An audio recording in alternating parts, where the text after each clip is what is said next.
Hi, my name is Lee Shanis, and I'm the CEO of Simplify Language. And I created this quick video to share what the training's about, what it changes, who is it for, who am I, why am I focusing on this, the process and commitment to do the full training or a brief version of it.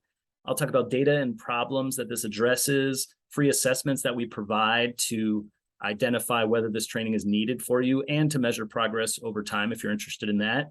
We'll go over some sample simplifying tips and talk about cost and contact. And I will be speaking at a pace that's faster than I would if I were to be actually using a lot of these tips, but a lot of this depends on your target audience.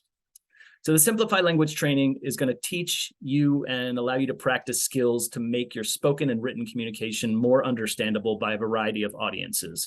And the primary audience here is English learners, so people who are 5% to 99% confident understanding English, but not 100%. There are many millions of people who fit that category in the United States. It's going to improve communication with customers and employees, which impacts recruitment and retention. It's going to make your external communication, websites, job postings, newsletters more accessible to broader audiences, and it's going to make your company more inviting. And it's not going to replace the need for interpretation and translation for certain contexts, but it can reduce the need for it. So sometimes we don't need interpreters and translators if English is simplified, whether it's spoken or verbal. It also makes it easier to translate simple English than to translate complicated English, which tends to be more words, which can cost more money and come out with translations that are not as simple for audiences from diverse backgrounds. It eliminates barriers to full participation from your colleagues, from potential customers. And this is an immediate and actionable piece of equity and inclusion. The skills you learn in this training, you can start to implement tomorrow. So who is this for? It's for a variety of companies and organizations. Basically, any company that has employees or customers or participants who are less than 100% confident communicating in English and who care about diversity, access, inclusion, and equity. So this could include the following fields: a lot of different companies: retail, hotels, healthcare, schools, law enforcement, financial institutions, high tech, nonprofit, local government, and a lot more. So who am I and why am I focusing on this? I have dedicated my life to cross-cultural human connection. I have 22 years of experience in this field. I co-founded a nonprofit in 2000 and ran it for 21 years. And we worked with tens of thousands of adult English learners around the country. I've trained lots of teachers, administrators, law enforcement officers, local government, museums, lots of places on language, inclusion, and culture. And I love this because it's hard to learn a new language. And that's often the solution that a lot of companies go to. Oh, my employees don't speak English well enough. Let's send them to English classes. Or maybe the other employees can learn Spanish or whatever the other language. This is a much faster way to reduce language barriers than learning a new language.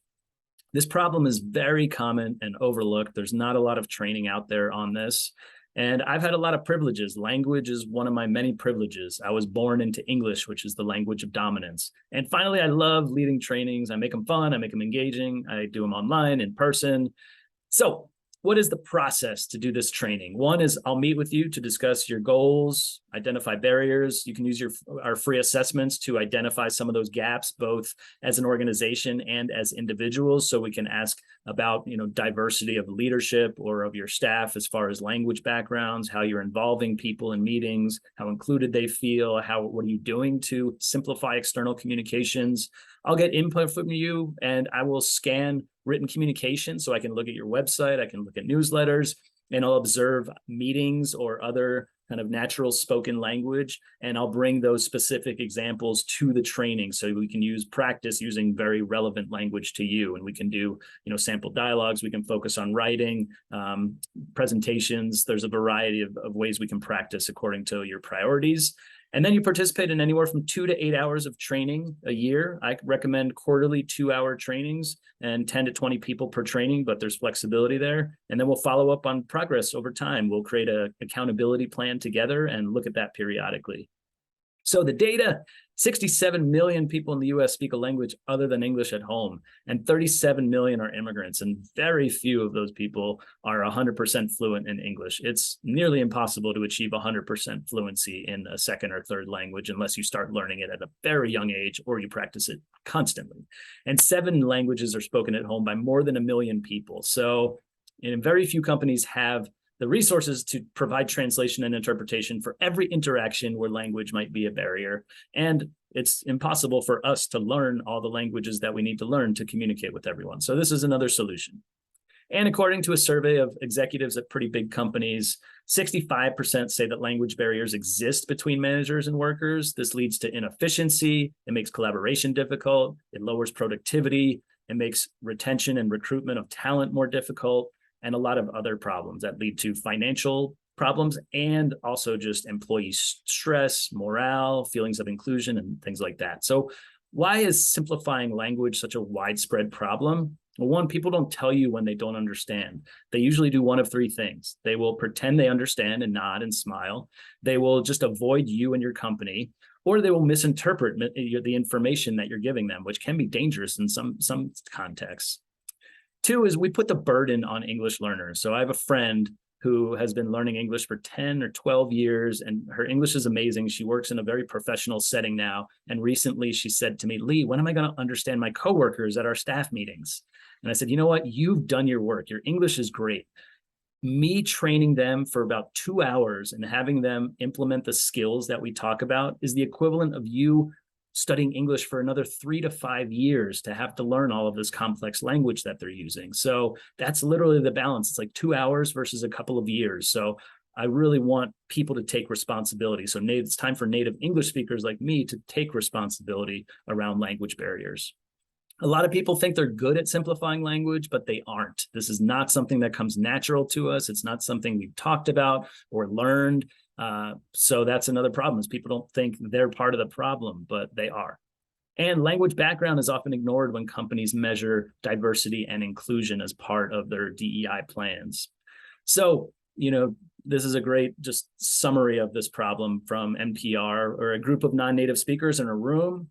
They're speaking English together, they're having a good conversation, and then a US American walks into the room and ruins it because they don't know how to simplify language. So this is part of the questions from the organizational assessment, asking about diversity in supervisory roles, upper level management, around language inclusion, how your external communications are simplified, how your recruitment and hiring process take into account language inclusion, and how included people feel. So collecting this data is fundamental for programs that are interested in DEI. And there's also a self-assessment for people to evaluate, how am I doing individually at this skill and what has been my experience with this?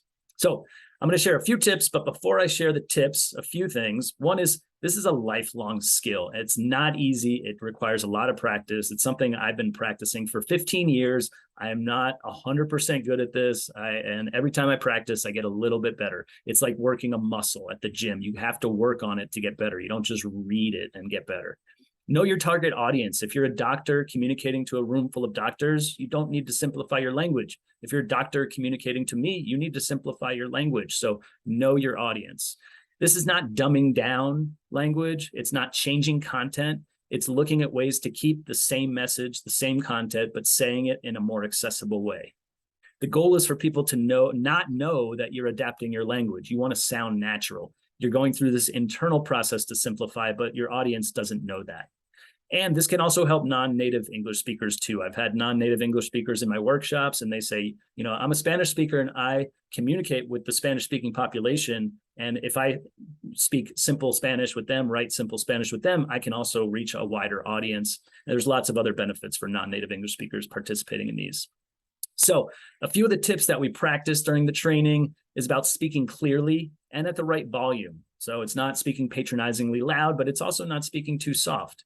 It's slowing down and pausing, using fewer words, shorter sentences, using simple words that people can understand. It's avoiding slang, idioms, metaphors, acronyms, and abbreviations, which we use all the time without thinking about it. Phrasal verbs, we want to avoid those. So those are like make up, make out, give up, kick in, kick it back. There's hundreds of those, and those are very tricky for English learners. avoiding excess words, so using one word instead of 3 words, and avoiding big fluctuations in volume or speed when you talk. There's a lot of intermediate and advanced tips, but these are just some of the basic tips that I'll share. And you may know these, you may look at these and say, oh, of course, Lee, I know these, but chances are you haven't practiced this, and chances are you're not good and you're not great at simplifying language yet until you really focus on practicing this. So what's the cost? So the cost will depend on how many hours of training you want to do, how many groups you have. Again, I like groups of 10 to 20 people. The standard rate is $2,000 for a 2-hour training, which includes a lot of the preparation, the pre-meetings, the scanning of communication, the observing of dialogues, and then some of the follow-up work as well. But I want to spread this movement as much as possible. So let's talk if that's a barrier, and hopefully you want to do more than the 2 hours.